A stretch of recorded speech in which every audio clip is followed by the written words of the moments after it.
এখানে এই যে খবরটা আছে সেটা হলো যে মেয়ে শিশুদের খোঁজে বাড়ি বাড়ি যাচ্ছে তালেবান। তো এটা কোন ধরনের খবর? মেয়ে শিশুদের কেন খুঁজবে তালেবানরা? যারা নাকি আল্লাহর খাঁটি সৈনিক, যারা সুন্দর একটা সুন্দর মানে কি আল্লাহর বিধান দেশে কায়েম করবে, তারা মেয়ে শিশুদের খুঁজবে কেন?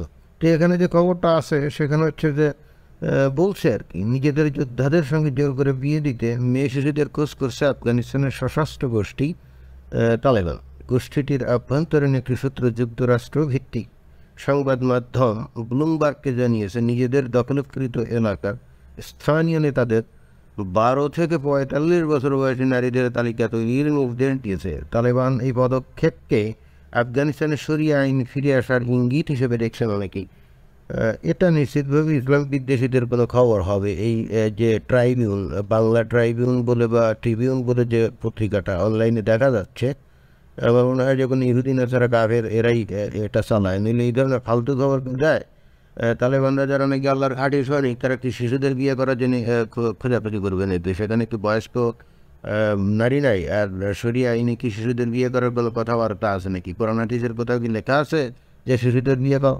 তো তাহলে এরপরেও যদি এই ধরনের যদি খবর কেউ দেয়, তাহলে বুঝতে হবে যে এটা উদ্দেশ্যমূলকভাবে তালেবানদেরকে খুব অসভ্য বর্বর টাইপের কিছু হিসাবে তুলে ধরার অপ অপ তৎপরতার মানে অংশ হিসেবে এই ধরনের নেতিবাচক খবর এখানে ছাপাচ্ছে।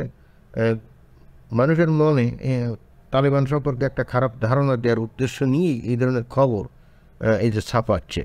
তো আমি কোনোভাবে এটাকে আমি সাপোর্ট করি না, কোনোভাবে এটাকে সাপোর্ট করি না। তালেবানরা শরিয়া আইন কায়েম করবে, আল্লাহর আইন কায়েম করবে, এসে ভালো কথা। যে সুখবর আর কি হতে পারে?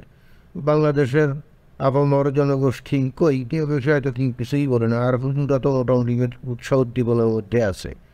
তাদের দীর্ঘদিনের লালিত স্বপ্ন অবশেষে অবশেষে বাস্তবায়িত হতে যাচ্ছে।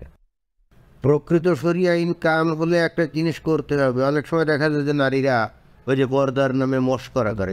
এটা কেন বলছি? কারণ তারা যে ধরনের হিজাব টিজাব দেয়, যে একেবারে মুখ টুক একেবারে খোলা, আবার সেখানে কি সুন্দর মেকআপ টেকআপ করে। অর্থাৎ যদি হিজাব টিজাব না দিত, তাকে দেখতে হয়তো অত সুন্দরী মনে হতো না, কিন্তু এমনভাবে মেকআপ করে মাথায় হিজাব দেয়, আবার অনেক সময় বোরখা, টাইট ফিট বোরখা, তার মানে এটাকে ফ্যাশন হিসাবে তারা এটাকে ব্যবহার করে। তো তাদের জানা উচিত এই যে ছবিতে আছে, এই যে তালেবান যে নারী, অর্থাৎ আফগানিস্তানের যে নারীগুলো আছে, কীরকমভাবে তারা এখানে পর্দা করেছে। এই যে চোখের সামনে শুধু 2টা ফুটা থাকবে, ওই যে অল্প একটু যে ফুটা আছে ওইটা থাকবে, এবং বাকিটা পুরা ঢাকা থাকতে হবে। এটাই কিন্তু কোরআন হাদিসের নির্দেশ।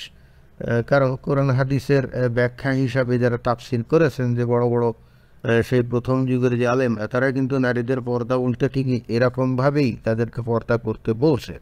এবং আমরা যদি বাংলাদেশের যে বড় বড় হুজুর আছে যারা ওয়াজ টোয়াজ করে নারীদের পর্দা নিয়ে কথা বলে, তারাও কিন্তু বলে যে একেবারে চোখ 2টা খোলা থাকবে, বাকিটা সম্পূর্ণ ঢেকে রাখতে হবে, এটাই হলো খাঁটি পর্দা। কিন্তু যেহেতু বাংলাদেশের মেয়েরা তো এরকমভাবে পড়ে না, ওরা তো একটু নিজেদের সৌন্দর্য দেখাতে চায়, মেকআপ টেকআপ করে তারপরে ওই যে দেখাতে গেলে কী করতে হবে, মুখ খোলা রাখতে হবে, এই জন্য তারা ফ্যাশনেবল হিজাব পরে। তো যেহেতু অধিকাংশ নারী এটা পরে, আর হুজুরা কইলেও যেহেতু শুনবে না, সেহেতু তারা বলে যে না এটাও চলবে। আসলে এই কথাটা মনে ঠেকায় পড়ে। যদি তাদের ক্ষমতা থাকতো, তাহলে ঠিকই তারাও ওই বাংলাদেশের নারীদেরকেই যে আফগান নারীদের মতো এরকমভাবেই কিন্তু পর্দা করার জন্য তাদেরকে বাধ্য করতো, এটা কোনো সন্দেহ নাই।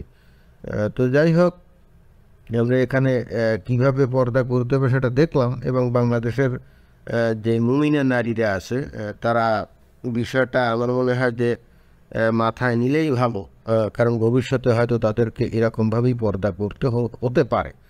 তো যাই হোক, এই ইসলাম বিদ্বেষী নাস্তিকদের এই ধরনের আজেবাজে খবরের তীব্র প্রতিবাদ করে আমি আমার এই বক্তব্য শেষ করলাম।